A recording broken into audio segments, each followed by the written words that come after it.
මගේ රස්තියාදු මතක සංචිතය ප්‍රාරම්භය. මං ඉපදෙන්නේ 1962 අවුරුද්දේ ජූනි මාසේ මහනුවර මහයිස්පිරිතාලේ 6 වාට්ටුවේ.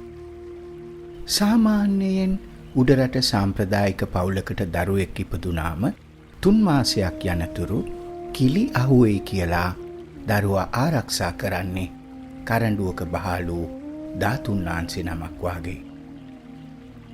දරුවට 3 මාසෙ පිරෙන දවසට මහනුවර දළදා මාලිගාවට කැන්දාගෙන යනවා. මං ඉපදුණු අවුරුද්දේ සැප්තැම්බර් මාසයේ තේවාව බාරව හිටියේ අපේ ගමේ සුධර්මාරාම පන්සලේ ධර්මපාල හාමුදුරුවෝ. උන්වහන්සේ මාව වඩාගෙන ගිහින් දළදා මාලිගාවේ ඇතුළු මාලයේ ගඳ කුටියේ එලිපත්ත පන්නනවා. වැඩ සිටින කරඬුව ඉදිරිපිට මල් ආසනය මත මංව තැන්පත් කරනවා. ආශිර්වාද ගාථා සජ්ජායනය කොට දකුණු අතේ පිරිත් නූල්ද බැඳ අම්මටයි අප්පච්චිටයි මාව බාර දෙනවා. එහෙම තමයි අම්මගේ මතකේ.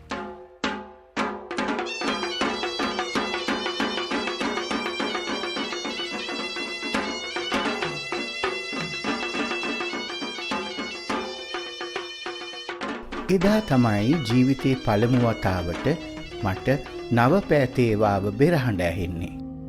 එදා තමයි හාපුරා කියලා දවුල් තම්මැට්ටම් හොරණෑ සද්දේ මගේ කන වැකෙන්නේ.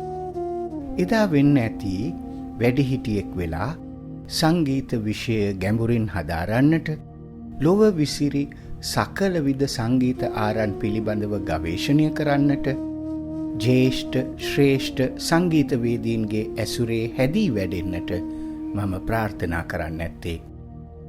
එදා වෙන්න ඇති පෙර සංසාරයේ අත්විඳි තූර්ය මතක පොසිල අවදි වෙන්නට පටන් ගත්තේ.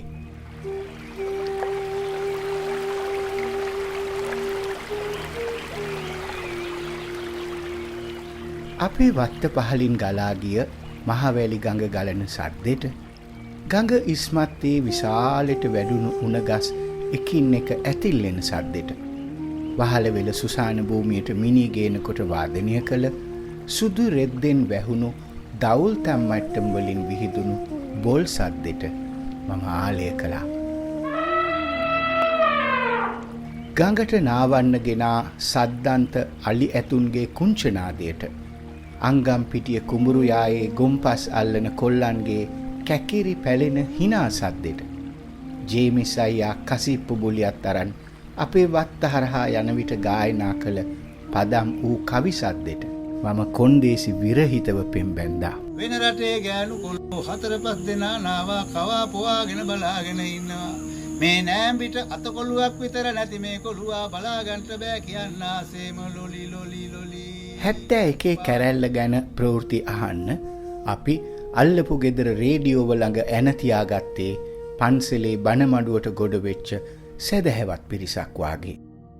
ඒක හරියටම කටකාර අම්මණ්ඩි කෙනෙක් වාගේ තොර තෝංචියක් නැතුව දොඩවාපු වැල් රේඩියෝවක්. ඒ රේඩියෝවේ සිංහල ස්වදේශීය සේවයෙන් විකාශය වුණු මම අහපු නැති වැඩසටහනක් නැති තරම්.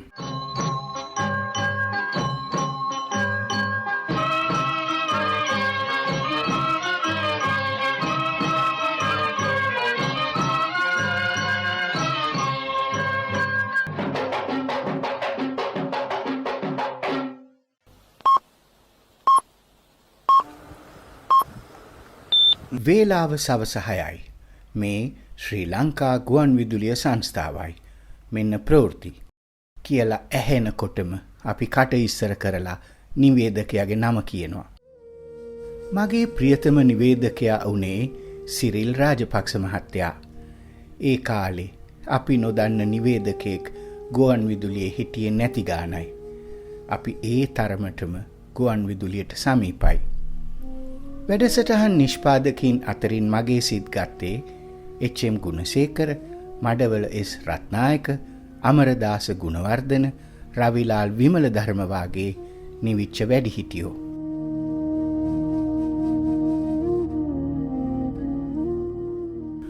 ප්‍රභූවරයෙක් මිය ගියාම ශෝක දිනයක් ප්‍රකාශ කරන වගේ මම දැනගත්තේ 72 අවුරුද්දේ අප්‍රේල් 12 වැනිදා ඩඩ්ලි සේනනායක මහත්තයා මැරිච්ච වෙලාව.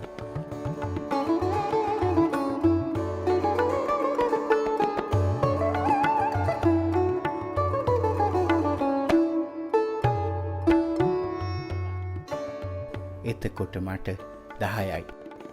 මියගිය දින සිට අවසන් කටයුතු සිදුවන තුරු ප්‍රවෘත්ති විකාශය ඇරුණම රේඩියෝවෙන් වාදනය වුණේ උතුරු ඉන්දියානු ශාස්ත්‍රීය වාදන පමණයි.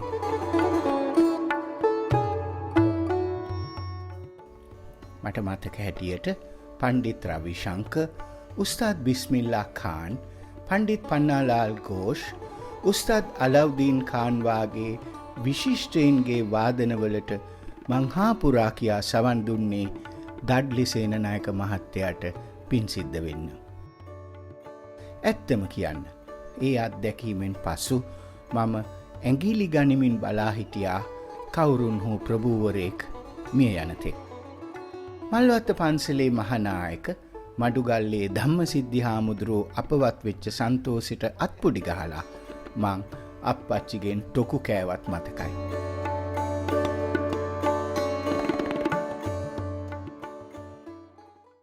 සෑම අගෝස්තු මාසයකම පළවෙනි කුඹල් පෙරහැරේ ඉඳලා අවසාන රන්දෝලිය වෙනකල් හැම පෙරහැරක්ම අත නෑර බැලුවා. මගේ මිතුරෝ පෙරහැරේ අලි ගණන් කරද්දි මං හැකි සෑම බෙරපදයක්ම කටපාඩම් කරගත්තා. ගමේ සුධර්මාරාම පන්සලේ දවුලයි තම්මැට්ටමයි සින්නක්කරයට ගත්තා. ඇතැම් දිනක පූජාව පැවැත්වෙන වෙලාවේ තම්මැට්ටමේ අත්මාරු ගහන්න ගිහින් පදය වැරදිලා නායක හාමුදුරුවන්ගෙන් ටොකු කාලක් තියෙනවා.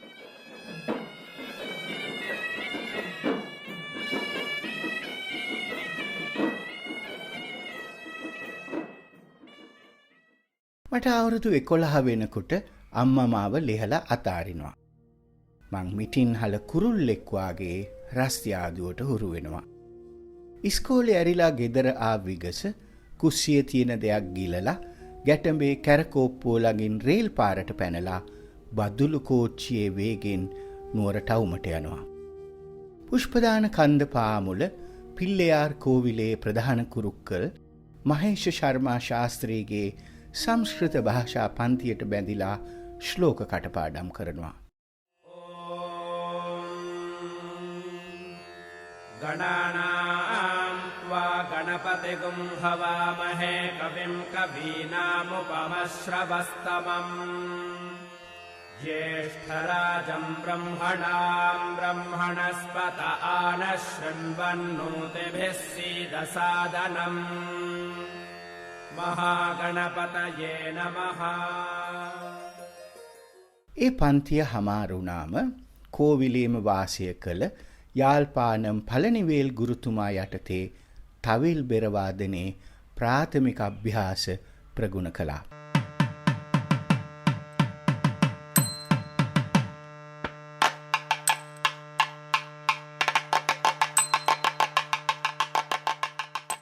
දකුණු ඉන්දියානු කර්නාටක ශාස්ත්‍රීය සංගීතයට මං මුලින්ම ඇලුම් කරන්නට පටන් ගන්නේ මේ කෝවිල් ඇසුරත් එක්ක. හරියකට ඉංග්‍රීසි වාක්‍යයක් ගලපා ගන්න බැරි වුණත් මං පුරුෂ ධෛර්යය වඩවාගෙන බ්‍රිටිෂ් කවුන්සිල් පුස්තකාලයේත් ඇමරිකානු මධ්‍යස්ථාන පුස්තකාලයේත් ඇසුරට හුරු වෙනවා. පින්තූර සහිත ළමා පොත් හැරුණකොට පණ්ඩිත ඉංග්‍රීසි පොත්පත් කියවා තේරුම් ගන්නට දැනුමක් නොතිබුණු නිසා මම මේ පුස්තකාල ද්විත්වයේ තැන්පත් සංගීත තැටි ශ්‍රවණයට හුරු වෙනවා. දවසක් මට ලෝක ප්‍රකට සංධ්වනි මෙහෙයවන්නෙකු ලෙස ගෞරවයට පාත්‍ර ඕස්ට්‍රියානු ජාතික හර්බර්ට් ෆොන් කරයාන්ගේ රුව සහිත තැටියක් මුලිච්චි වෙනවා. තැටි කවරය සැරසූ කරයාන්ගේ ශෝභන ශරීර කූඩුවට, ඔහුගේ රිදී පැහැ කොණ්ඩෙට, නියුණු වැඩිහිටි පෙනුමට මං වශී වෙනවා. හෙඩ්ෆෝන් මාර්ගයෙන් සංගීතය ශ්‍රවණය කරන අතරේ මං තැටි කවරය මගේ පපුවට තුරුළු කරගෙන දෑස් පියාගෙන මේ බටහිර සංගීත ශෛලියේ බරසාරතාව පිළිබඳව කල්පනාවේ නිමග්න වෙනවා. සංධ්වනියක හැඩරුව හරිහැටි නොතේරුණත් බටහිර ශාස්ත්‍රීය සංගීතය සමග මා සංගත වෙන්නේ හර්බර්ට් ෆොන් කරයාන් පිළිබඳව මගේ හිතේ හටගත් ප්‍රේමණීය හැඟීම නිසාමයි. ඒ ප්‍රේමය අදටත් එසේමයි.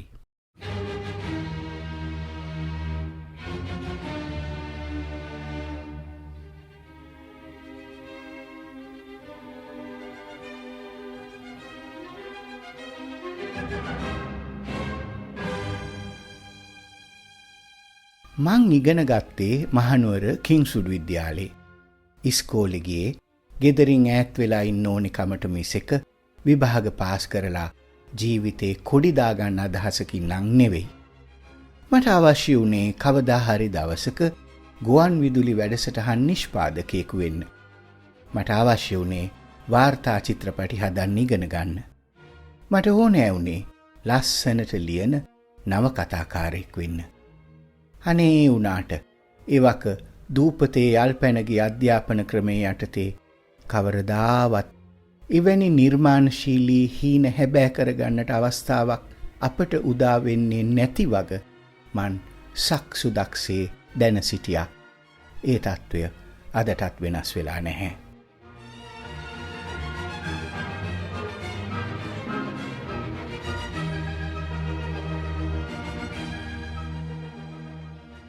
මං අවුරුදු 13දී තීරණය කළා හැකි ඉක්මනින්ම මේ නාරාවලින් චුත වෙලා විදේශගත වෙනවා කියලා. කොයි රටටද යන්නේ කියලා පැහැදිලි අරමුණක් තිබ්බේ නැහැ මට. මට ඕනෑ වුණේ මේ දූපතෙන් මක බැවිලා යන්න විතරමයි. මට ඒ තරමටම මේ බංකොලොත් රට එපා වෙලා තිබුණේ. මං ආසා වුණේ ඇමරිකාවට ගිහින් ෆිල්ම් ඇකඩමියකට බැඳිලා වාර්තා චිත්‍රපටිකරණය හදාරන්න. සෙක් ෂොප් එකකට ගිහින් ඒවායේ අහුරා ඇති සෙල්ලම් බඩු අතපත ගන්න. සීතලේ තටුපොරවාගෙන අවන්හලකට ගොඩ වැදිලා කෝපි කෝප්පයක් බොන්න. දෙබිච්චයක් අස්සේ රිංගලා උකුරටත් හොරා සිගරට් එකක් කුරන්න. ඔය සේරම මං පුස්තකාලවල සංගරා කියවලා ගත්තු තීරණ. ඔව්වා අවුරුදු 13 14 ඕනෑම කොල්ලෙක් මවන හීන.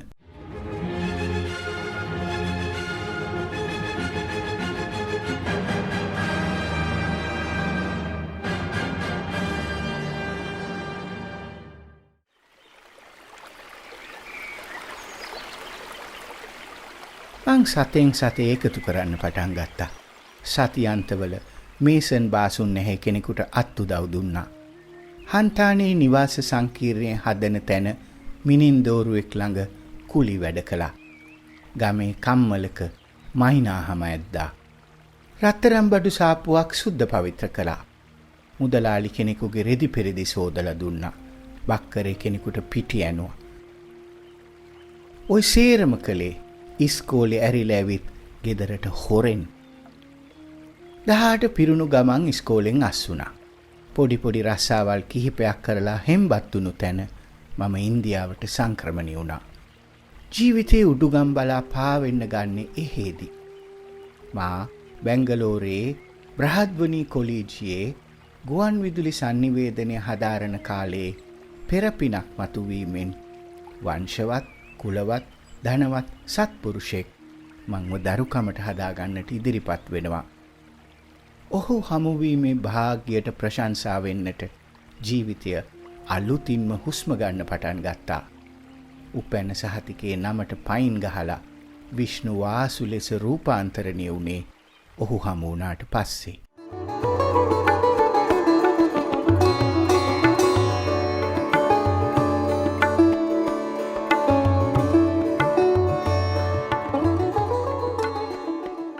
මගේ රස්තියාදු මතක සංචිතය නම් මේ කතා එකතුවට වස්තු විෂය වන්නේ ලංකා දූපත අතහැර මගේ කර්ම භූමියට සංක්‍රමණය වීමෙන් පසු ලැබූ අත්දැකීම් සමුච්චයක්. සංසාර පුරුද්දට ඉන්දියාවේදී මට මුණ ගැසුණු ඉතා ආදරයෙන් මා හදා වඩාගත් එවක මදුරාස සංගීත ඇකඩමියේ සභාපති මගේ අප්පා ටීටී වාසුගේත් මා දේවත්වයෙන් අදහන මගේ ගුරුජි පද්ම භූෂන් වික්කු විනායකරාම්ගේත් පරාවර්තිත දීප්තියට පින් අයිති වෙන්නට ලෝකයේ රටවල් 60කට අධික සංඛ්‍යාවකට මන් රස්යාදුවේ ගිහින් තියෙනවා. පොඩි බැක්පැක් එකකට ප්‍රාණය ලඝුකොට මාගේ ඒ බොහීමියන් ජීවිතයේ රස විඳි සංගීත සහ නර්තන මහෝත්සව, සිනමා සහ සාහිත්‍ය උත්සව ලැයිස්තුව ලියා තබන්නට මට මුණ ගැසුණු චරිත පිළිබඳව සටහන් ලියන්නට මාගලක් තිබුණත් මදි. විශ්ව සම්භාවනාවට පාත්‍ර සංගීත ප්‍රාඥයින්, සිනමාකරුවන්, නර්තන ආචාර්යවරුන් සහ සාහිත්‍ය දරයින්ගේ පාද නමස්කාර කරන්නට, ඇතැමුන්ව සිප වැළඳ ගන්නට, ඇතැමුන් සමග කෝපි කෝප්පයක් වයින් වීදුරුවක් තුලගාමින් කතාබස් කරන්නට මම පින් කරලා තිබුණා.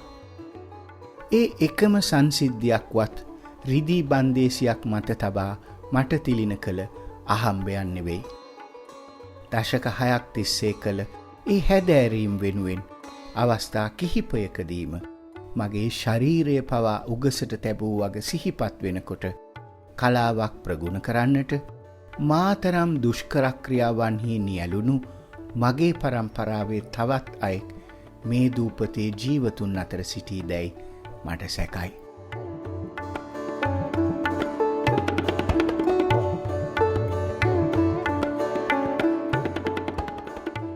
නිර්වාණ ප්‍රාර්ථනාව සාක්ෂාත් කර ගැනීම අරබයා අතහැරීම උපරිමයෙන් ප්‍රගුණ කරමින් සිටින මට කවර හෝ බවපුරුද්දකට නව අනුභූතීන් සොයා යමින් ජීවිතය ගවේෂණයට ඇති උන්මාදය සිඳලන්නට බැරි මොකක්දෝ තණ්හාවක් තවමත් හිතේ කොනක තැන්පත්ව තියෙනවා.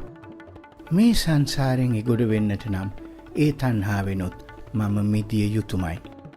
මගේ බලාපොරොත්තුවේ හැටියට ඒ දවස අද හෙට මේ ලැබේවි.